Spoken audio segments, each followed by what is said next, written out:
दोस्तों, अक्सर हमें शुरुआती सालों में यही सिखाया जाता है कि अच्छे से मन लगाकर पढ़ाई करो, जिससे कि आगे चलकर तुम्हें बढ़िया सी एक नौकरी मिल जाएगी। और जब नौकरी में कुछ साल जी तोड़ मेहनत करके यानी कि हार्डवर्क तुम करोगे तो बस फिर क्या होगा, सारी जिंदगी मजे ही मजे। मगर दोस्तों, क्या आपको लगता है कि वाकई में ऐसा होता भी है? क्या रियलिटी में जॉब में कुछ साल मेहनत करने के बाद बाकी की जिंदगी सुकून और ऐश के साथ कटती है?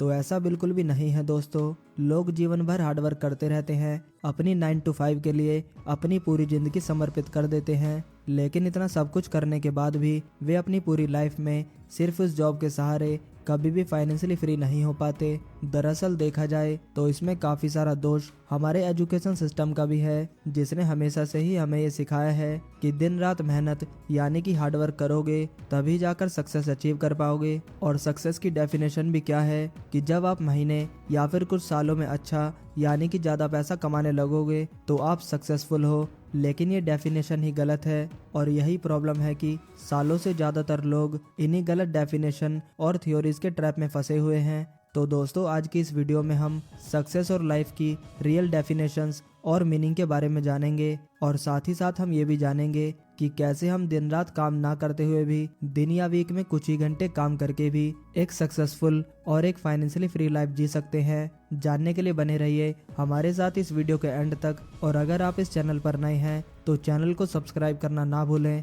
दोस्तों, द 4 आवर वीक बुक के ऑथर टिम फेरिस बताते हैं कि एक बार उनकी एज अराउंड 8 ईयर रही होगी, तब वे एक दुकान से लौट रहे थे और उस समय उनके हाथ में एक सिक्का था। रास्ते में उन्हें कुछ ख्याल आया और उन्होंने सिक्के को ऊपर उछालकर खेलना शुरू कर दिया। लेकिन अगली बार जब उन्होंने कॉइन को फ्लिप किया तो अचानक वो कॉइन उनके हाथ से फिसलकर गटर में जा गिरा। उसके बाद उन्होंने बहुत ही कोशिश की उस सिक्के को बाहर निकालने की, लेकिन सिक्का नहीं निकला। इस बात से परेशान होकर वे अपने घर की ओर भागे और जाकर सारी बात अपने फादर को बता दी। उनके फादर ने उन्हें समझाते हुए कहा कि तुम्हें पैसे से खेलना नहीं चाहिए। ऑथर अपने फादर की बात सुनकर दुखी हो गए, लेकिन वहीं पर ऑथर के बेटे ग्रैंडफादर ये सारी बात चुपचाप सुन रहे थे। उन्होंने टिम को अपने पास बुलाया और उन्हें प्यार से समझाने लगे। समझाते हुए ग्रैंडपा ने कहा कि बेटा, क्या आपको पता है कि तुम्हें यहाँ पर किस लिए डांट पड़ रही है? तो इस बात पर ऑथर ने कहा कि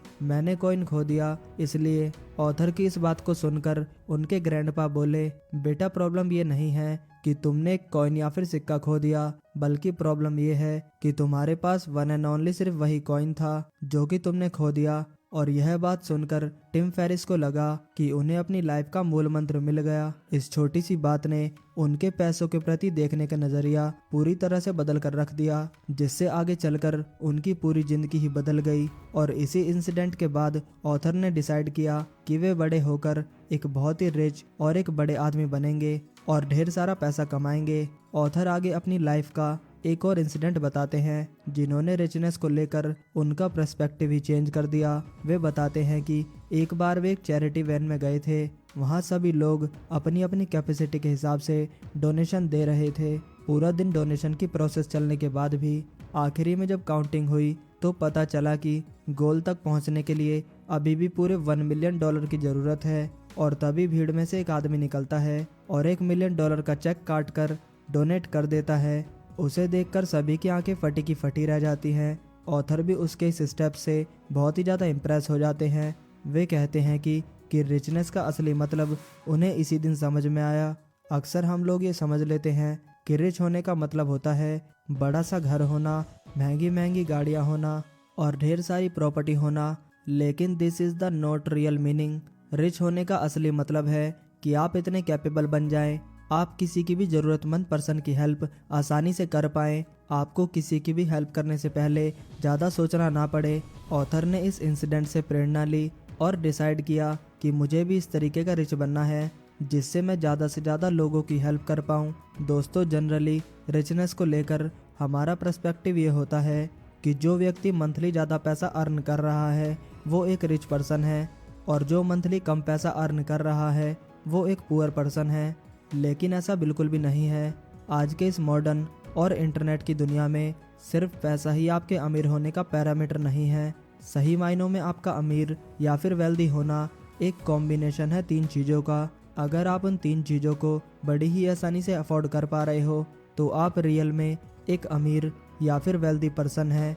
इस कॉम्बिनेशन को रिलेटिव इनकम नाम से जाना जाता है और ये 3 चीज़ें हैं, मनी, टाइम और मोबिलिटी। आइए इसे एक एग्जाम्पल के थ्रू समझते हैं। मान लीजिए कि सेम एज और सेम बैकग्राउंड से बिलोंग करने वाले 2 पर्सन हैं। एक का नाम है रोशन और दूसरे का नाम है अमन। रोशन की मंथली इनकम है 60,000 रुपये, लेकिन वहीं अमन महीने का 40,000 रुपये कमाता है। अब जनरली अगर हम किसी से भी पूछें कि दोनों का कंपैरिजन करके बताओ कि दोनों में से कौन ज़्यादा रिच है, तो ज़्यादातर लोगों का यही जवाब आएगा कि दोनों में से रोशन रिच है। और हम अक्सर लोगों की मंथली इनकम या फिर एब्सोल्यूट इनकम को ही कंपैरिजन करके डिसाइड करते हैं कि वो पर्सन रिच है या फिर पुअर। जबकि अगर हम उनके वर्क प्लेस का एटमॉस्फेयर देखें तो आंसर कुछ और ही होगा। रोशन एक कॉरपोरेट कंपनी का एम्प्लॉय है जहां उसे 9 to 5 बोलकर 10-10 घंटे काम करना पड़ता है।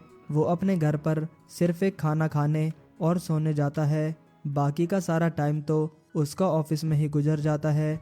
और इसके अलावा जब भी वो सोचता है कि उसे अपनी फैमिली के साथ टाइम स्पेंड करना है तो क्यों ना एक वेकेशन प्लान करें, लेकिन उसका बॉस उसे कभी भी छुट्टी नहीं देता और हर बार उसके पूरे प्लान पर पानी फेर देता है। और वहीं दूसरी ओर अमन एक फ्रीलांसर है जो मुश्किल से दिन में 3 से 4 घंटे काम करता है और पूरे वीक में लगभग 17 घंटे ही काम करता है।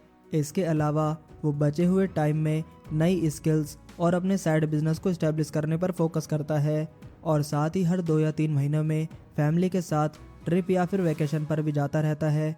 अब आप ही बताइए कि दोनों में से रियल रिच कौन है। इसके अलावा अगर हम दोनों की सिर्फ इनकम को ही आवरली बेसिस पर कंपेयर करें तब भी आंसर डिफरेंट ही आएगा। रोशन पूरे वीक में लगभग 45 घंटे काम करता है, जबकि अमन पूरे वीक में सिर्फ 17 ही घंटे काम करता है। तो इस हिसाब से रोशन 1 घंटे का 333 रुपये कमाता है और जबकि अमन 588 रुपये घंटा कमाता है। अब आप बताइए कि कौन हुआ रियल रिच। ऑफकोर्स अमन, क्योंकि उसके पास तीनों ही चीज़ों का कॉम्बिनेशन है। उसके पास मनी भी आ रहा है और दूसरा वो काफ़ी सारा टाइम बचाकर अपने और अपनी फैमिली के ऊपर स्पेंड कर रहा है और तीसरा वो आसानी से कहीं पर भी कभी भी मूव कर सकता है। तो इस तरह उसके पास तीनों है, money, time and mobility. Author अपनी इस बुक के थ्रू एक फार्मूला बताते हैं जिसके थ्रू दुनिया का कोई भी आदमी सही मायनों में रिच और वेल्दी बन सकता है और ये फार्मूला है डील, जहाँ पर डी इज इक्वल टू है डिफाइन और ई इज इक्वल टू है एलिमिनेट एंड ए का मतलब है यहाँ पर ऑटोमेशन और एल का मतलब है लिबरेट। तो आइए दोस्तों इनके मीनिंग को एक एक करके डिटेल में समझते हैं। सबसे पहला है डिफाइन, यानी कि टिम का कहना है कि लाइफ में सबसे ज़्यादा ज़रूरी है ये डिफाइन करना कि आखिर तुम्हारा रियल गोल क्या है, तुम अपनी लाइफ में क्या अचीव करना चाहते हो। इसके लिए खुद को डिस्कवर करना शुरू करें, अलग अलग काम, अलग अलग स्किल्स को ट्राई करके देखो, जिससे कि आपको जल्दी से ये पता लग जाए कि आपका रियल इंटरेस्ट किस चीज़ में है, किस काम को करने में आपको सबसे ज़्यादा मन लगता है। क्योंकि बिना इंटरेस्ट के आप ज़िंदगी भर काम नहीं कर सकते और ना ही आप उसमें कभी भी अपना 100% दे पाएंगे। साथ ही इस बात का भी ध्यान रखना है कि उस गोल को अचीव करने का जो प्रोसेस है उसमें हमें कभी भी एक्सट्रीम नहीं होना है कि उसको अचीव करने में दुनिया जहान, फैमिली, हेल्थ, टाइम सब कुछ झोंक दें। दोस्तों ऐसा बिल्कुल भी आपको नहीं करना है। ऐसा रास्ता ढूंढिए जिसके थ्रू आप 9 से 10 घंटों के कामों को सिर्फ 4 से 5 घंटों में ही कर पाएँ और बचे हुए टाइम को लाइफ के बाकी हिस्सों में जैसे कि लर्निंग, हेल्थ, ट्रैवलिंग वगैरह पर आसानी से यूज़ कर पाएँ। अब दोस्तों आते हैं अपने दूसरे पॉइंट पर, जो है एलिमिनेशन। इस पॉइंट के थ्रू टीम हमें समझाने की कोशिश करते हैं कि गोल को डिफाइन करने के बाद आपका दूसरा काम होना चाहिए अपनी लाइफ में से फालतू और बकवास की चीज़ों को एलिमिनेट करना। ऐसी चीज़ें जो आपको आपके गोल से भटका रही हैं या फिर आपको आगे बढ़ने से रोक रही हैं। ऑथर कहते हैं कि 2 चीज़ें होती हैं, एक होता है इफ़ेक्टिव होना और दूसरा होता है एफिशिएंट होना।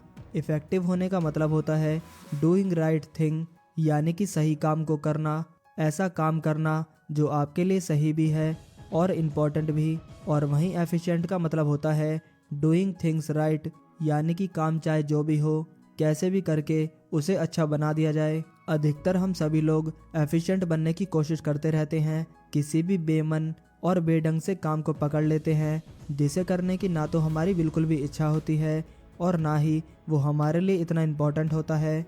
हम उसी को अच्छा और बेहतर बनाने में अपनी पूरी ज़िंदगी और एनर्जी लगा देते हैं। जबकि सक्सेसफुल बनने के लिए ज़रूरी है कि हम एफिशिएंट ना बनकर इफ़ेक्टिव बनने की कोशिश करें, यानी कि उसी काम को चुनें जो हमारे लिए इम्पोर्टेंट भी है और हमारे मन का भी है। बाकी के सारे फालतू कामों में अपनी एनर्जी को वेस्ट करना बंद कर दें। इससे होगा ये कि जब काम आपके मन का होगा तो तब आप उसको दूसरे काम के कंपैरिजन में जल्दी और इफ़ेक्टिव तरीके से कर पाएंगे। और जब आप अपने काम में इफ़ेक्टिव रहेंगे तो आपका टाइम भी बचेगा और आपके सक्सेसफुल होने के भी चांसेस काफ़ी ज़्यादा बढ़ जाएंगे। तो दोस्तों अब आते हैं अपने तीसरे पॉइंट पर, जो कि है ऑटोमेशन। अपने काम को डिफाइन करने के बाद सारे अनइम्पॉर्टेंट कामों को एलिमिनेट करके अपने इम्पोर्टेंट काम को अच्छे तरीके से मैनेज करने के बाद अब वो स्टेज आती है जब लगभग हर पर्सन अपने काम में बेस्ट हो चुका होता है और इतना इफेक्टिवली काम करना सीख जाता है कि उसकी परफॉर्मेंस मार्केट के सभी कंपेटिटिव से काफ़ी अच्छी हो जाती है और वो घंटों का काम कुछ ही मिनट में कर देता है, और वो भी बड़ी ही आसानी से। तो इसी स्टेज के बाद बारी आती है ऑटोमेशन की, यानी कि अपने बिजनेस को या फिर अपने वर्क को ऑटो पायलट मोड पर डालने की, जिससे आपकी ज़्यादा से ज़्यादा ग्रोथ हो सके। और अगर आप ऐसा नहीं करते और आप अपना सारा काम खुद ही करने की कोशिश करते हैं तो आप बहुत ही लिमिटेड हो जाएंगे, क्योंकि आखिर एक आदमी कितना ही काम कर लेगा। एक तो ऐसा पॉइंट ज़रूर होगा जहाँ पर आकर आपकी कैपेसिटी जवाब दे ही जाएगी। इसीलिए ज़रूरी होता है कि इस पॉइंट पर आकर ऑटोमेशन का प्रोसेस को अपनाना। जब आपका सारा काम बाकी सारी एम्प्लॉयज़ या फिर वर्कर करने लगेंगे तो अब आपका काम केवल मॉनिटरिंग का ही रह जाएगा और आपका काफ़ी सारा टाइम भी बचने लगेगा। इससे होगा ये कि आपके इस बचे हुए टाइम का यूज़ आप अपने बिजनेस को नेक्स्ट लेवल पर पहुंचने के लिए प्लानिंग कर पाएंगे। कहीं पर भी जाकर इसकी ग्रोथ को डबल या फिर ट्रिपल करने के लिए रिसर्च भी आप इजीली कर पाएंगे। इसीलिए तो आपने देखा होगा कि ज़्यादातर बड़े बड़े इंडस्ट्रियलिस्ट और बिजनेसमैन एक टाइम के बाद अपने वर्क को ऑटोमेशन पर डालने के लिए सीईओ हायर कर लेते हैं और खुद बस मॉनिटरिंग और बस ग्रोथ पर फोकस करते हैं। अब दोस्तों आते हैं अपने लास्ट पॉइंट पर, जो कि है लिबरेशन। टिम फेरिस बताते हैं कि जब आपका बिजनेस चल निकले और आप रिच होने लगें तो तब ऐसा क्या करना चाहिए कि आप लिबरेट हो सकें, यानी कि फ्रीडम के साथ अपना जीवन बिता सकें। इसके लिए वे एक नया कॉन्सेप्ट बताते हैं जिसका नाम उन्होंने रखा है मिनी रिटायरमेंट, यानी कि आप अपने काम से बीच बीच में रिटायरमेंट लेते रहें, जिससे आपकी लाइफ और वर्क दोनों बैलेंस बने रहेंगे। वरना ज़्यादातर होता ये है कि हम जीवन भर दिन रात काम तो करते हैं और बुढ़ापे में जाकर ही एक बार फुली रिटायरमेंट लेते हैं। अब उस समय पर हमारे पास पैसा तो बहुत हो जाता है, लेकिन लाइफ को एंजॉय करने के लिए टाइम बिल्कुल भी बचता ही नहीं है। इसीलिए दोस्तों मिनी रिटायरमेंट के इस कॉन्सेप्ट को अपनाइए और आप अपनी लाइफ को काम के साथ साथ एंजॉय करते रहिए। तो दोस्तों आज के इस वीडियो में इतना ही। उम्मीद है कि आपको ये वीडियो पसंद आया होगा। अगर वीडियो पसंद आया हो तो वीडियो को लाइक करें और ऐसे ही वैल्यूबल वीडियोस को देखने के लिए हमारे चैनल को सब्सक्राइब करना ना भूलें। आपका कीमती समय देने के लिए धन्यवाद।